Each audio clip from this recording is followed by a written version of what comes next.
dua hal. Ya, kita langsung menuju Pengadilan Negeri Jakarta Selatan. Pemirsa, nampaknya sidang ini akan segera dimulai. Terdakwa Barada Richard Eliezer telah memasuki ruang persidangan pada hari ini dan terlihat kuasa hukum, jaksa penuntut umum dan majelis hakim telah berada di dalam ruang sidang untuk menjalani sidang dengan agenda pemeriksaan ahli yang dihadirkan oleh pihak terdakwa. Ada 3 ahli dari sejumlah bidang yang dihadirkan pada hari ini, yaitu guru besar filsafat moral, kemudian ada psikolog klinik dewasa dan juga psikolog forensik yang dihadirkan untuk memberikan pandangan terkait keilmuan yang dimiliki oleh para ahli masing-masing dan diharapkan dapat meringankan terdakwa Barada Richard Eliezer. Ada beberapa poin yang akan dijelaskan oleh para ahli tadi berdasarkan keterangan yang disampaikan oleh kuasa hukum dari Barada Richard Eliezer. Ini terkait dengan beberapa hal. Yang pertama ialah akan memberikan keterangan atas keraguan status justice collaborator kepada Barada Richard Eliezer. Merupakan psikolog forensik. Baik, silahkan dipanggil, dihadirkan ke dalam persidangan. Bisa kita periksa bersama-sama ya. Jika diperkenankan mulia, apakah Romo Magnis terlebih dahulu hanya ya, sebentar? Nanti kita periksa Romo Magnis dulu, tapi kita periksa bersama-sama. Baik.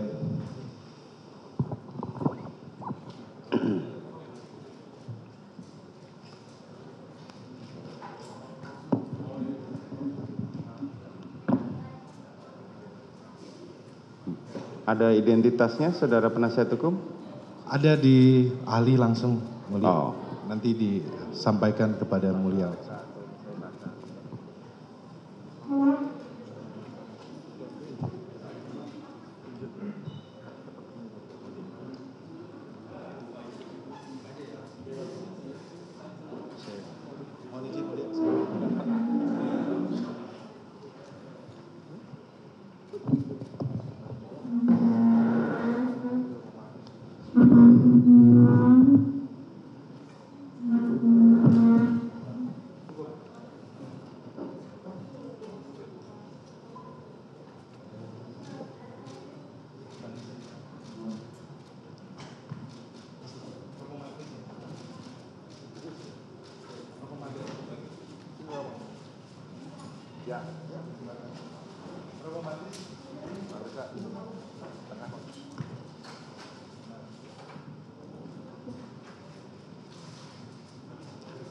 Boleh kami pinjam identitas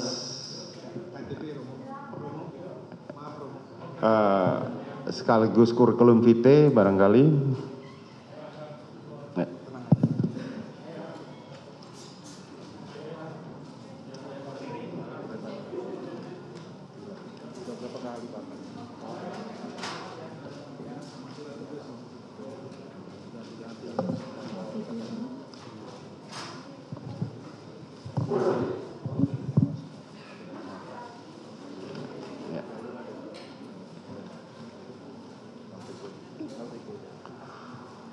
Profesor Emeritus Dr. Fran Magnis Seno, Serikat Jesuit ya, SJ.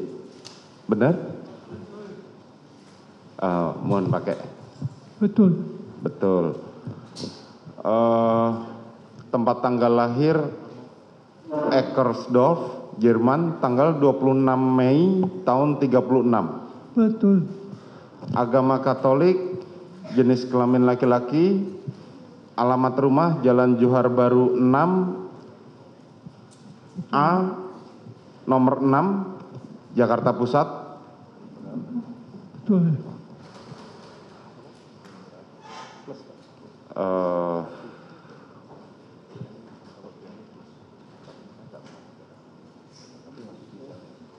Agama Katolik, pekerjaan pastor. Betul. Betul ya. Dalam hal ini saudara akan menerangkan sebagai apa? Saya sebagai ahli etika barangkali. Mohon maaf, boleh dibuka maskernya? Supaya suaranya terdengar jelas. Baik. Ya. Saya mungkin sebagai ahli etika filsafat moral. Etika filsafat moral. Baik. Saudara kenal dengan terdakwa? Belum. Tidak ada hubungan kenal. keluarga juga ya? Tidak kenal sama sekali. Dan tidak ada hubungan keluarga? Tidak. Oke. Selanjutnya saya periksa identitas saudara Lisa Mareli Japri. Ya. Betul ya? Tempat tanggal lahir Jakarta 10 November tahun 77. Betul. Alamat Jalan Villa Bintaro Indah, Sulawesi 8, Blok E11 nomor 14, Tangerang. Betul. Agama Islam. Pekerjaan psikolog. Ya. Betul. Apa yang saudara hendak terangkan dalam hal ini, saudara ahli? Saya selaku psikolog klinis dewasa yang mendampingi Richard Eliezer selama ini. Saudara yang mendampingi Richard Eliezer selama pemeriksaan? Iya. Oke.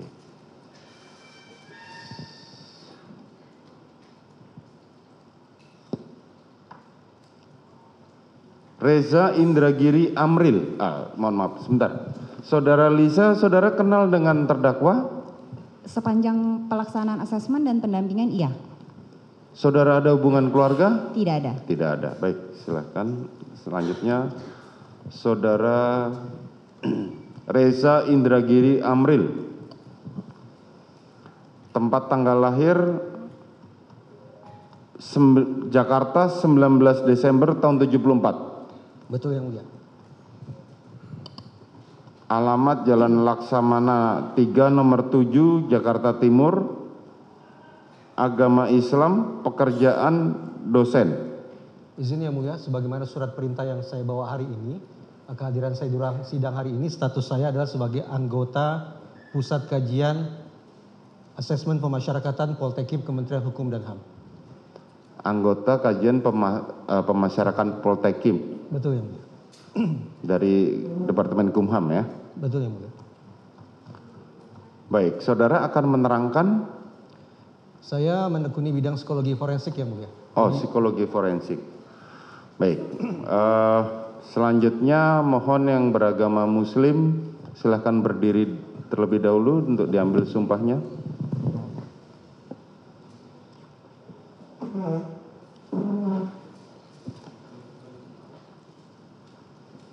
Bismillahirrahmanirrahim. Demi Allah saya bersumpah sebagai ahli dalam perkara ini akan memberikan pendapat tentang soal-soal yang dikemukakan sesuai dengan keahlian saya dan ilmu pengetahuan saya dengan sebaik-baiknya.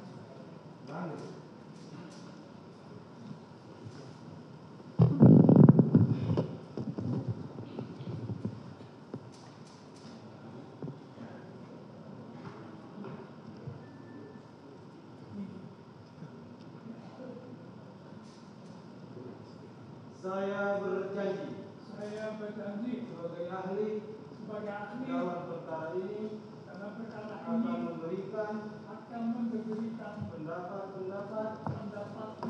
tentang soal-soal yang dikemukakan sesuai dengan keahlian saya dan ilmu pengetahuan saya dengan sebaik-baiknya. Semoga Tuhan menolong saya.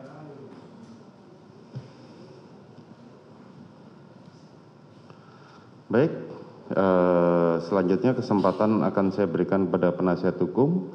Saya berikan waktu kepada penasihat hukum untuk bertanya kepada para ahli ini selama 2 jam. Ya, silahkan manfaatkan sebaik-baiknya.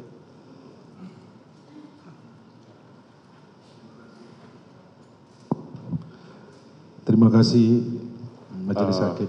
Mohon saksi pegang mic-nya. Ya. Terima kasih kepada Jaksa Penuntut Umum juga. Kepada Romo Magnis terlebih dahulu. Mohon maaf Majelis karena Romo Magnis telinga Ya. kiri lebih ini, jadi kita akan Pelan-pelan, silakan. Terima kasih, Majelis. Kepada Profesor Dr. Frans Magnis Huseno, terima kasih sudah berkenan menjadi ahli pada hari ini, merupakan guru besar emeritus Sekolah Tinggi Filsafat Triyakara, Jakarta. Izinkan kami bertanya kepada ahli. Ahli kita kenal sebagai ahli filsafat moral. Mohon ahli menjelaskan tentang filsafat moral dan sumbangannya dalam membantu menjelaskan masalah-masalah etika moral. Terima kasih, Yang Mulia. Saya dalam filsafat moral atau etika, biasanya saya pakai etika, kata etika, ada dua masalah yang relevan. Pertama, suatu perbuatan, kelakuan, sikap secara etis, secara moral dinilai bagaimana dapat dibenarkan secara etis atau tidak dapat dibenarkan. Itu pertanyaan normatif. Pertanyaan kedua adalah apabila seseorang melakukan sesuatu yang menurut norma etika tidak dapat dibenarkan, apakah dia harus dianggap secara moral bersalah atau tidak? Bisa saja dia tidak mengerti atau dia bingung. Perkenankan saya sedikit menjelaskan dua poin ini. Pertama, kita ambil contoh, apakah menembak mati orang yang tidak berdaya, yang tidak mengancam, secara etis dapat dibenarkan? Jawaban etika saya kira unanim, tidak dapat dibenarkan. Tentu ada kekecualian. Satu kecualian itu misalnya Algojo dalam menjalankan hukuman mati sesuai dengan undang-undang yang berlaku. Yang satu itu di dalam sebuah pertempuran para kombatan boleh menembak sampai bunuh. Yang ketiga dalam rangka membela nyawa, baik nyawa sendiri dari bela sendiri maupun nyawa orang lain, itu kekecualian. Kecuali dalam tiga kasus ini secara etis jelas menembak mati orang adalah pelanggaran yang berat. Masih poin kedua yang penting di dalam rangka normatif. Apakah orang yang berhak memberi perintah dapat memerintahkan orang lain melakukan sesuatu, misalnya menembak orang yang sudah tidak berdaya sampai mati atau tidak? Di situ juga etika itu jelas jawabannya, memerintahkan sesuatu yang secara etis salah berat, tidak bisa dan tidak ada kewajiban untuk menaatinya, malah perintah yang tidak etis wajib ditolak. Itu yang pertama secara normatif.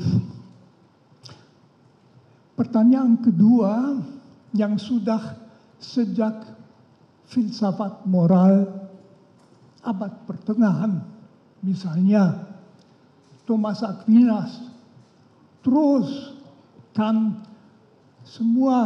hampir semua filosof moral sependapat. Ada pertanyaan lain, yaitu mengenai kebersalahan orang yang melakukan sesuatu yang secara etis tidak dapat dibenarkan.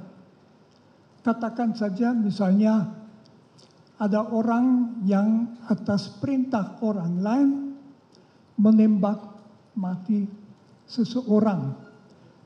Secara etis orang itu sendiri kualitas moralnya harus dinilai bagaimana. Jawaban di dalam etika itu sebetulnya itu tergantung dari kesadaran orang itu pada saat itu. Misalnya tergantung dari suara hati. Suara hati mengatakan apa pada saat itu. Bisa saja dia bingung karena dia berhadapan dengan dua norma. Yang satu itu mengatakan menembak mati orang yang sudah tidak berdaya, tidak bisa dibenarkan, titik. Yang kedua, dia diberi perintah oleh orang yang berhak memberi perintah, wajib ditaati supaya melakukannya. Lalu dia harus mengikuti yang mana? Etika normatif tadi mengatakan dia harus menolak melakukan perintah seperti itu. Akan tetapi dalam etika yang memeriksa kebersalahan seseorang dan itu penting, akan ditanyakan apakah dia mempunyai cukup kejelasan. Misalnya dia bingung. Ada misalnya beberapa unsur yang amat sangat bisa membuat orang bingung. Yang memberi perintah itu bukan sekedar atasan. Misalnya rektor universitas kepada dosennya, melainkan bagaimana kalau misalnya perintah diberikan di dalam rangka militer, dalam operasi militer, atau dalam rangka kepolisian atau BRIMOB kalau mau, di dalam situasi itu melaksanakan perintah adalah budaya yang ditanamkan di dalam orang-orangnya. Kita di Indonesia tahu sering suka pakai istilah laksanakan. Laksanakan, tidak tanya you anggap tepat atau tidak, bukan, laksanakan. Atau istilahnya siap. Siap. Dan jadi pokoknya orang itu mungkin juga perlu di dalam situasi. Nah, tambah pertimbangan begini. Polisi adalah salah satu lembaga, satu-satunya, saya ulangi, satu-satunya lembaga dalam masyarakat yang berhak melakukan kekerasan seperlunya, kadang-kadang sampai menembak. Polisi dalam melaksanakan undang-undang boleh memegang orang, mendorong orang, menangkap orang, menahan orang dalam situasi yang membenarkan, boleh menembak. Jadi bagi seorang polisi, rem psikis terhadap menembak mati orang tentu lain daripada orang biasa yang tidak di dalam situasi itu. Lalu faktor yang amat sangat menentukan kebersalahan, apakah orang betul bersalah atau tidak, yang juga akan kelihatan dari apakah dia kemudian menyesal atau tidak. Kalau tidak menyesal ya tidak bisa dikatakan ada kebingungan. Tetapi kalau dia bingung karena berada di bawah pressure waktu.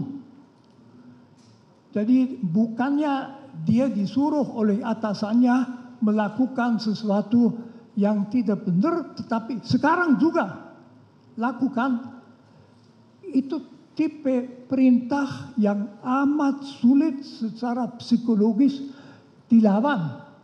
Karena siapa dia? Mungkin dia orang kecil, jauh di bawah yang memberi perintah. Udah biasa, laksanakan.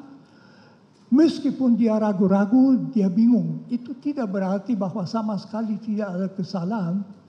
Tetapi itu jelas menurut etika sangat mengurangi kebersalahan. Saya tidak memakai istilah bisa dimengerti, itu terlalu banyak. Menurut saya, tapi itu saya pendapat, tentu orang mestinya tahu tidak bisa, tetapi dalam situasi bingung. Dalam budaya perintah, laksanakan. Berhadapan dengan atasan yang sangat tinggi mungkin ditakuti. Kebebasan hati untuk masih mempertimbangkan dalam waktu berapa detik yang tersedia mungkin tidak ada. Mungkin ini dulu yang mau saya katakan.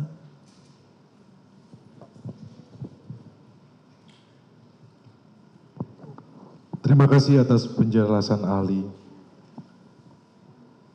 Dalam kajian filsafat moral, tadi ahli sampaikan terkait dengan suara hati sebagai panduan moral. Mohon dijelaskan tentang suara hati dalam mengambil keputusan, juga faktor-faktor apa saja yang mempengaruhi suara hati dalam mengambil keputusan. Suara hati adalah istilah bagi kesadaran masing-masing orang tentang bagaimana dalam situasi konkret tertentu ia harus bertindak supaya bertindak secara baik dan tidak jahat. Jadi itu semacam penilaian yang ada pada manusia tentu berdasarkan hati nurani. Manusia punya hati nurani. Hati nurani mengatakan lakukanlah selalu yang baik dan jangan pernah yang jahat, yang tidak adil dan sebagainya.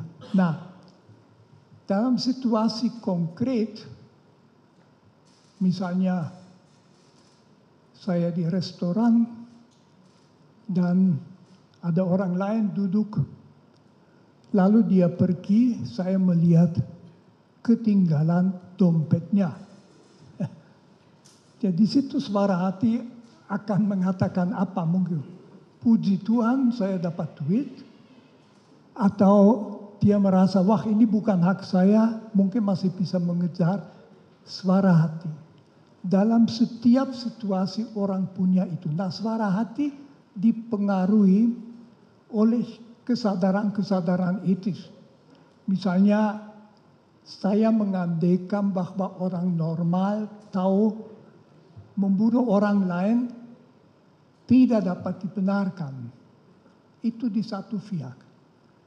Di lain pihak dia berhadapan dengan perintah tegas dalam budaya laksanakan, maka suara hati itu, dan dia tidak punya waktu untuk duduk apalagi untuk berunding dengan orang lain bagaimana sebaiknya di situ. Tidak.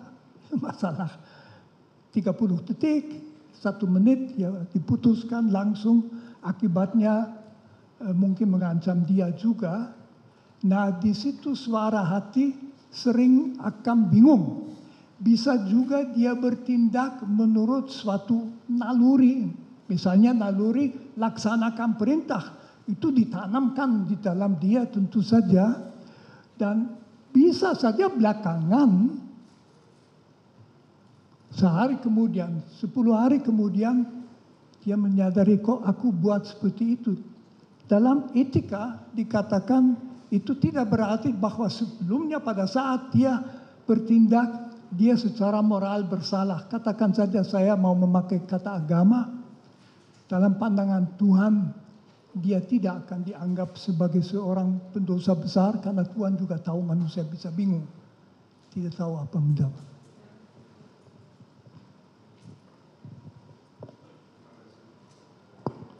Terima kasih atas penjelasan ahli. Baradae adalah seorang anggota Polri yang terikat oleh kewajiban untuk mengikuti perintah atasan, termasuk saat diperintah untuk menembak orang. Bagaimana saudara Ali melihat tersebut dari sudut pandang etika? Dari sudut pandang etika, di situ kita bicarakan dengan sebuah dilema moral.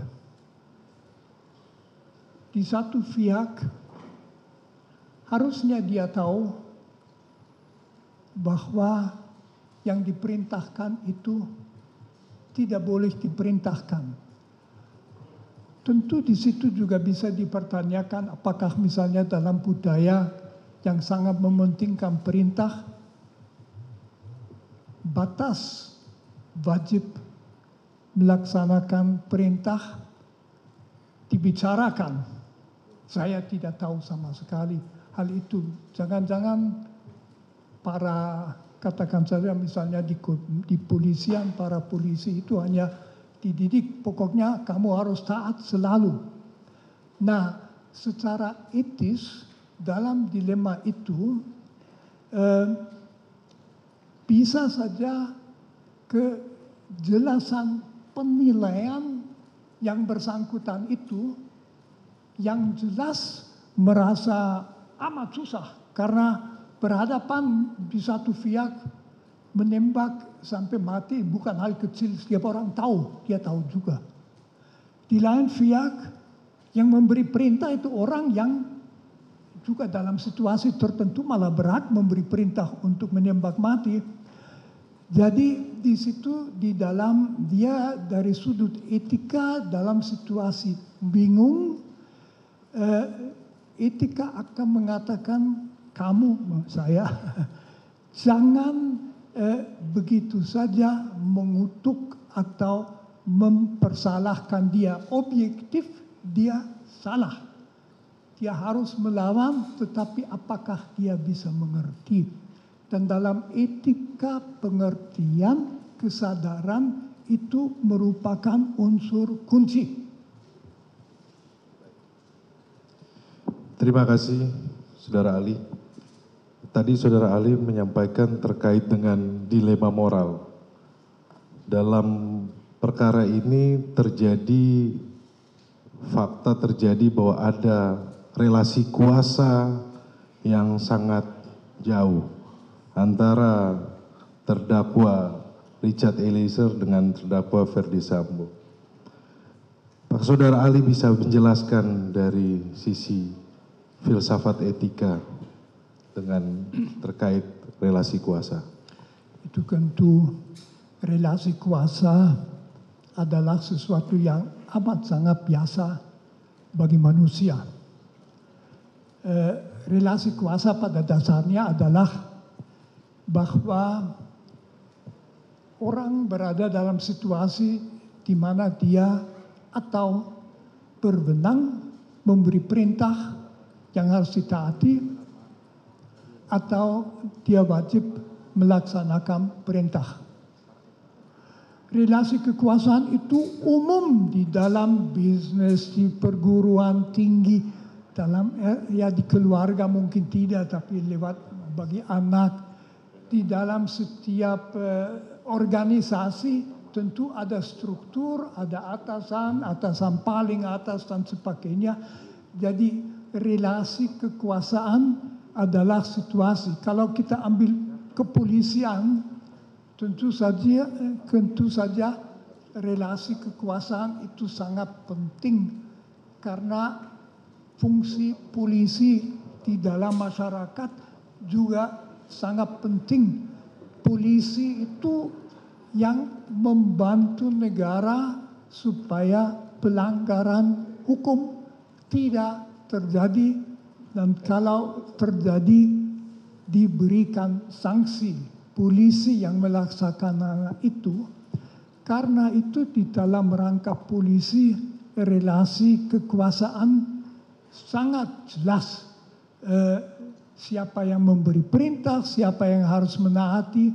Kalau saya tidak salah observasi itu bahkan kelihatan dalam dua orang polisi ketemu, kalau yang satu lebih tinggi kelihatan dengan bentuk tubuh itu berbeda. Itu di dalam bisnis tidak demikian.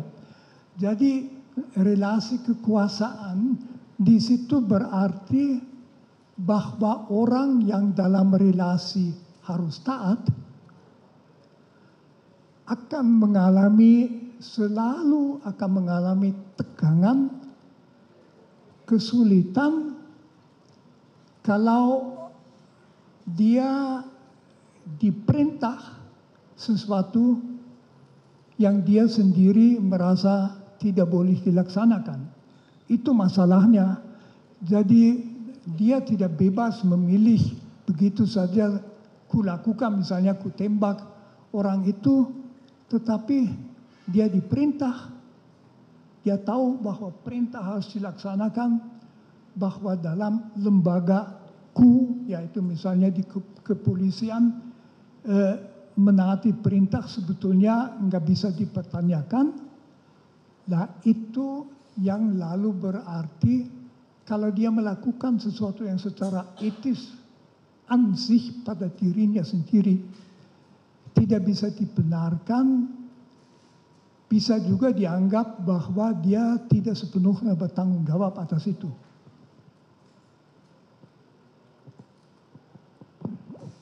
Terima kasih, Saudara ahli. Bahwa dalam peristiwa penembakan yang dilakukan Eliezer terhadap almarhum Joshua, apakah saudara ahli melihat penembakan dapat dikategorikan sebagai suatu kejahatan etis yang besar setelah penjelasan saudara ahli yang sebelumnya? Khusus untuk peristiwa penembakan yang dilakukan oleh Eliezer terhadap almarhum Joshua, apakah menurut saudara ahli penembakan itu dapat dikategorikan sebagai suatu kejahatan etis yang besar yang tadi saudara ahli sudah jelaskan bahwa dia berdasarkan perintah? Jadi dalam etika itu memang selalu dibedakan antara yang normatif dan kebersalaan seseorang. Yang dalam agama, di agama Katolik, kebersalahan itu disebut berdosa, ya, orang berdosa. Tapi dalam etika saya tidak pakai istilah itu. Dalam etika saya pakai istilah bersalah secara etis, boleh dituduh kamu secara etis adalah buruk. Kita dalam bahasa biasa mempunyai istilah itu orang jahat misalnya. Jahat itu berarti etis buruk. Nah, orang yang dalam situasi relasi kekuasaan tadi melakukan sesuatu yang sebetulnya secara objektif menurut etika normatif jelas tidak boleh dilakukan, belum tentu bisa disebut jahat. Karena dia tidak melakukannya karena sebetulnya mengabaikan norma moral, tapi tidak tahu mana yang ditaati. Penilaian moralnya itu dalam suara hati keliru. Dalam etika faham suara hati yang keliru banyak dibicarakan. Di situ dikatakan orang wajib untuk membentuk suara hati, jadi supaya perasaan moral sesuai dengan norma-norma objektif. Tetapi orang yang sesudah melakukan sesuatu sadar, wah keliru itu, tidak berarti bahwa sebelumnya dia orang jahat. Jadi dari sudut kebersalahan pribadi itu amat sangat relevan. Yang dinilai pada orang adalah secara etis tanggung jawab etis di dalam kasus itu jadi sejauh mana dia bertanggung jawab. Tanggung jawab seperti tadi saya katakan, makin dia bingung, makin dia mungkin merasa antara dua kewajiban, jangan melakukan ini, tetapi taatilah. Kebingungan itu mengurangi kejelasan suara hati, dia bisa keliru tanpa boleh disebut jahat atau itu. Terima kasih untuk penjelasan Saudara ahli. Pertanyaan dari saya yang terakhir, ahli, terkait dengan peristiwa penembakan terhadap Yosua oleh Eliezer, dari sudut kajian filsafat moral, apa saja unsur-unsur yang menurut Saudara ahli dapat meringankan terdakwa Eliezer? Menurut saya yang tentu paling meringankan adalah kedudukan yang memberi perintah itu. Itu bukan ajutannya atau macam itu, tapi orang yang berkedudukan tinggi, yang jelas berhak memberi perintah, yang di dalam, sejauh saya tahu, di dalam kepolisian tentu akan ditaati. Jadi tidak mungkin orang katanya Eliezer itu 24 tahun umurnya, jadi masih muda itu, ya laksanakan, itu budaya laksanakan. Itu adalah unsur yang paling kuat. Yang kedua, tentu keterbatasan situasi, itu situasi yang tegang, yang amat sangat membingungkan. Saya kira semua itu, di mana dia pada saat itu juga harus menentukan laksanakan atau tidak. Tidak ada waktu untuk melakukan suatu pertimbangan matang, di mana kita umumnya kalau ada keputusan yang penting mengatakan coba ambil waktu tidur dulu. Dia situ bisa tidur, dia harus langsung bereaksi. Menurut saya itu tentu dua faktor yang secara etis sangat meringankan. Tambahan satu poin yang tadi saya sebutkan juga, dalam kepolisian seperti di dalam situasi pertempuran militer, dalam kepolisian memang bisa ada situasi di mana atasan memberi perintah tembak. Itu di dalam segala profesi lain tidak ada itu, di mana perintah itu. Jadi bahwa seorang atasan polisi memberi perintah tembak itu tidak total, sama sekali nggak masuk akal. Kalau ketua sekolah tinggi filsafat Driakara tersinggung berat menyuruh saya punya pistol, saya tidak punya, menembak, ya jelas saya ke masa. Tapi di polisi itu lain, karena atasannya dia dalam situasi tertentu bisa memberikan, berarti juga bahwa resistensi di dalam yang menerima perintah itu lebih lemah karena dia tahu itu kadang-kadang mungkin. Ini jawaban saya.